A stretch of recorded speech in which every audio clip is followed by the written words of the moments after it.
Hello everyone, welcome to Prince World YouTube channel. ಇವತ್ತು ನಾನು ಯಾವ ವಿಡಿಯೋದ ಬಗ್ಗೆ ಮಾತಾಡ್ತಾ ಇದ್ದೀನಿ ಅಂತ ಹೇಳೋದಕ್ಕೂ ಮುಂಚೆ ಇವತ್ತಿನ ಸ್ಪೆಷಲ್ ಡೇ ಬಗ್ಗೆ ಮಾತಾಡ್ತಾ ವಿಡಿಯೋ ಸ್ಟಾರ್ಟ್ ಮಾಡ್ತೀನಿ. March 16 national immunisation day. National immunisation day ಅಂತ ಹೇಳಿದ್ರೆ ರಾಷ್ಟ್ರೀಯ ರೋಗ ನಿರೋಧಕ ಶಕ್ತಿಯ ದಿನವನ್ನಾಗಿ ಭಾರತದಲ್ಲಿ ಆಚರಿಸ್ತಾರೆ. ಕಾರಣ ಏನಂತ ಹೇಳಿದ್ರೆ 1995ರಲ್ಲಿ ವ್ಯಾಕ್ಸಿನೇಷನ್ ಅಂದರೆ ಪೋಲಿಯೋ ವ್ಯಾಕ್ಸಿನೇಷನ್ನ ಫಸ್ಟು ಡೋಸ್ ತಂದಂಥ ದಿನ ಆಗಿದೆ. ಅಂದರೆ ಪೋಲಿಯೋ ಮುಕ್ತ ಭಾರತವನ್ನಾಗಿ ಮಾಡಲಿಕ್ಕೋಸ್ಕರ ಪಲ್ಸ್ ಪೋಲಿಯೋ ಪ್ರೋಗ್ರಾಮ್, ಅಂದರೆ ನಿಮ್ಗೆ ಆಲ್ರೆಡಿ ಗೊತ್ತಿರುತ್ತೆ, ಇದು ಪಲ್ಸ್ ಪೋಲಿಯೋ ಪ್ರೋಗ್ರಾಮ್ನ ತಂದಂಥ ದಿನ ಆಗಿರುತ್ತೆ. ಆದ್ದರಿಂದ ನ್ಯಾಷನಲ್ ಇಮ್ಯುನೈಸೇಷನ್ ಡೇನ ಭಾರತದಲ್ಲಿ ಸೆಲೆಬ್ರೇಟ್ ಮಾಡ್ತಾರೆ ಫ್ರೆಂಡ್ಸ್. ಈಗ ಆಲ್ರೆಡಿ ನೀವು ನೋಡಿದ್ದೀರಾ ನಾನು ವೀಡಿಯೋನ. ಇದು ನೋಡುವಾಗ ನಿಮಗೆ ತಮ್ಮನೇಲಿ ನೋಡಿದಾಗ ಅನಿಸ್ತಾ ಇದೆ PM ಕುಸುಮ್ ಅಂತ ಹಾಕಿದರೆ ಏನಿದು PM ಕುಸುಮ್, ಇದು ಯಾವ ಸ್ಕೀಮು ಅಂತ ನೀವು ಅನ್ಕೋತಾ ಇರ್ಬೋದು. PM ಕುಸುಮ್ ಅಂತ ಹೇಳಿದ್ರೆ ಪ್ರಧಾನಮಂತ್ರಿ ಕಿಸಾನ್ ಊರ್ಜಾ ಸುರಕ್ಷಾ ಈವಂ ಉತ್ತನ್ ಮಹಾಭಿಯಾನ್ ಅಂತ. ಅಂದರೆ ಈ ಒಂದು ಯೋಜನೆನ ಪ್ರಧಾನಿ ನರೇಂದ್ರ ಮೋದಿಯವರು ಜಾರಿಗೆ ತಂದಂಥ ಯೋಜನೆ ಆಗಿರುತ್ತೆ.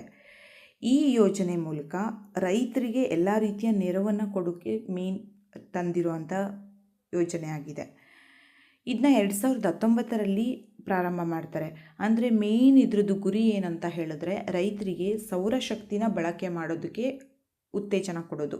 ಯಾವ ರೀತಿ ಸೌರಶಕ್ತಿ ಮೂಲಕ ನಾವು ವಿದ್ಯುತ್ ಪಡ್ಕೊಂಡು ನಾವು ಯಾವ ರೀತಿ ಕೃಷಿ ಚಟುವಟಿಕೆಗಳಲ್ಲಿ ತೊಡಗಿಸ್ಕೊಳ್ಬೋದು ಅನ್ನೋದಕ್ಕೆ ತಂದಿರೋಂಥ ಯೋಜನೆ ಆಗಿದೆ.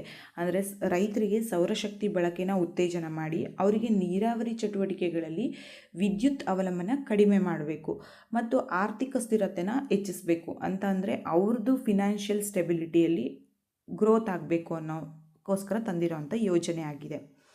ಅಂದರೆ ರೈತರು ಹೊಲ ಗದ್ದೆಗಳಿಗೆ ನೀರನ್ನ ಹಾಯಿಸಬೇಕು ಅಂತ ಅಂದರೆ ಅವರಿಗೆ 24 ಅವರ್ಸು ವಿದ್ಯುತ್ ಅವಲಂಬನೆ ಅವಶ್ಯಕತೆ ಇರುತ್ತೆ. ಇಲ್ಲಾಂದರೆ ಬೆಳೆಗಳು ನಾಶ ಆಗೋ ಸಾಧ್ಯತೆ ಇರುತ್ತೆ. ಆದ್ದರಿಂದ ಅವರು ವಿದ್ಯುತ್ಗೆ ತುಂಬಾ ಅವಲಂಬಿತರಾಗಿರ್ತಾರೆ.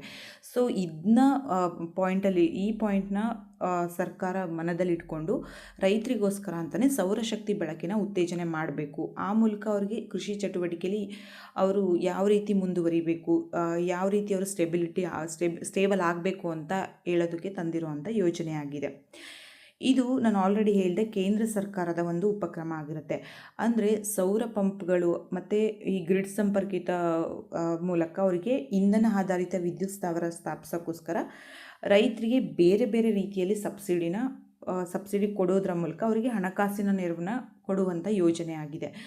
ಅಂತ ಹೇಳಿದ್ರೆ ಇಲ್ಲಿ ಅವರು 3 ರೀತಿಯಾಗಿ ಡಿವೈಡ್ ಮಾಡ್ತಾರೆ. ಅಂದರೆ ಸಬ್ಸಿಡಿನ ಏನು ರೈತರಿಗೆ ಕೊಡ್ತಾರೆ ಅದನ್ನ 3 ರೀತಿಯಾಗಿ ಡಿವೈಡ್ ಮಾಡಿ ಅದ್ರ ಮೂಲಕ ಅವರು ರೈತರಿಗೆ ನೆರವನ್ನ ಒದಗಿಸ್ತಾ ಇದ್ದಾರೆ.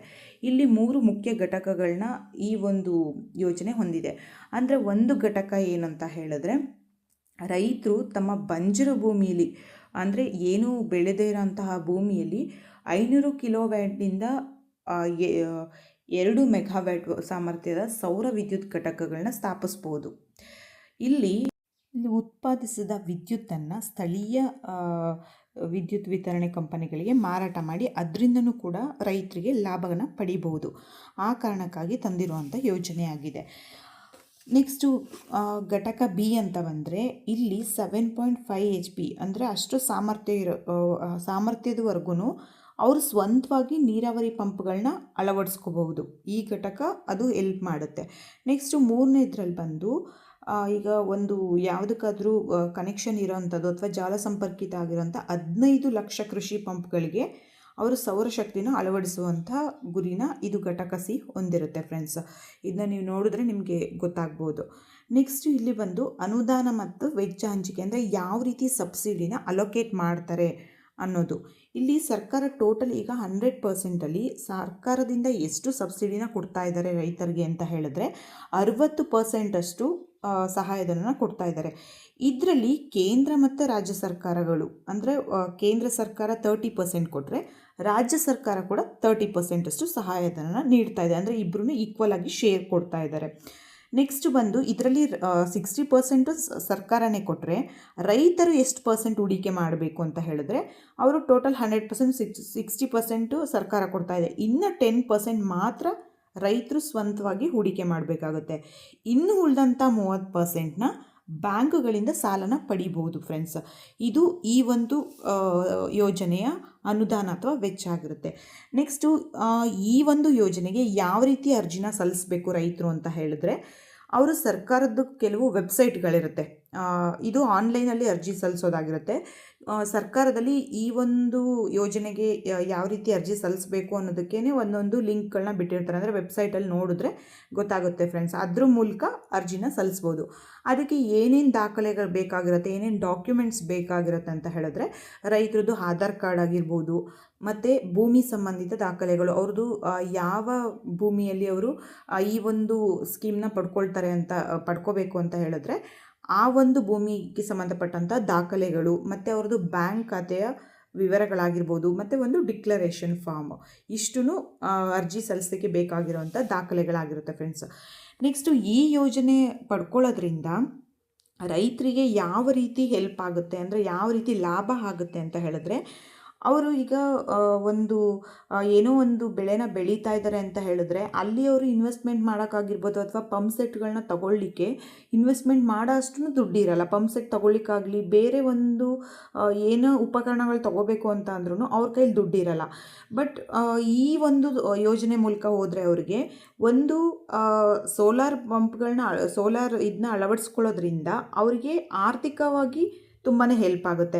ಅಂದರೆ ಆಲ್ಮೋಸ್ಟ್ 90% ಎಲ್ಲ ಸಹಾಯಧನ ಸಿಗ್ತಾ ಇರೋದ್ರಿಂದ 10% ಅಷ್ಟೇ ಅವರು ಹೂಡಿಕೆ ಮಾಡಬೇಕು. 100% ಮಾಡೋದಕ್ಕಿಂತ 10% ಮಾಡಿದ್ರೆ ಅವ್ರಿಗೆ ಎಷ್ಟೋ ಅಮೌಂಟು ಉಳಿತಾಯ ಆಗುತ್ತೆ ಫ್ರೆಂಡ್ಸ್. ಸೊ ಇದು ರೈತರಿಗೆ ಆರ್ಥಿಕ ಲಾಭ ಆಗೋದಲ್ದೇ ಪರಿಸರ ಸ್ನೇಹಿ ಚಟುವಟಿಕೆಗಳಿಗೆ ಅವ್ರಿಗೆ ಪ್ರೋತ್ಸಾಹ ಕೊಟ್ಟಾಗುತ್ತೆ. ನೆಕ್ಸ್ಟ್ ಈ ಸೌರಶಕ್ತಿನ ಅವರು ಬಳಕೆ ಮಾಡೋದ್ರಿಂದ ಏನು ವಿದ್ಯುತ್ ಮೇಲೆ ಡಿಪೆಂಡ್ ಆಗಿರ್ತಾರೆ, ಮತ್ತು ಈಗ 24 ಅವರ್ಸಲ್ಲಿ ಎಷ್ಟು ಅವರ್ಸು ವಿದ್ಯುತ್ನ ಬಳಕೆ ಮಾಡಿರ್ತಾರೆ ಅದ್ರ ಮೇಲೆ ಅವ್ರಿಗೆ ಚಾರ್ಜ್ ಆಗ್ತಾರೆ. ಸೊ ಆ ವೆಚ್ಚನ ಅವರಿಗೆ ಕಡಿಮೆ ಮಾಡಿ ಅವರೇ ಸ್ವತಃ ಸೋಲಾರ್ ಶಕ್ತಿನ ಬಳಸ್ಕೊಂಡು ವಿದ್ಯುತ್ನ ಅವರೇ ಸ್ವಂತವಾಗಿ ಉತ್ಪಾದನೆ ಮಾಡಿ ಮಾರಾಟ ಮಾಡೋ ಲೆವೆಲ್ಗೂ ರೈತರು ಬೆಳೀತಾ ಹೋಗ್ತಾರೆ. ಇದು ರೈತರಿಗೆ ತುಂಬ ಹೆಲ್ಪ್ ಆಗುವಂಥ ಯೋಜನೆ ಆಗಿದೆ ಫ್ರೆಂಡ್ಸ್. ಸೊ ಇವತ್ತಿನ ವಿಡಿಯೋದಲ್ಲಿ ನಾನು PM ಕುಸುಮ್ ಬಗ್ಗೆ ತಿಳಿಸಿದ್ದೀನಿ. ಮತ್ತೆ ಮುಂದಿನ ವಿಡಿಯೋದಲ್ಲಿ ಮತ್ತಷ್ಟು ಯೋಜನೆಗಳನ್ನ ತಿಳಿಸ್ತಾ ನಿಮಗೆ ಸಿಗ್ತೀನಿ friends. Thank you. Have a nice day.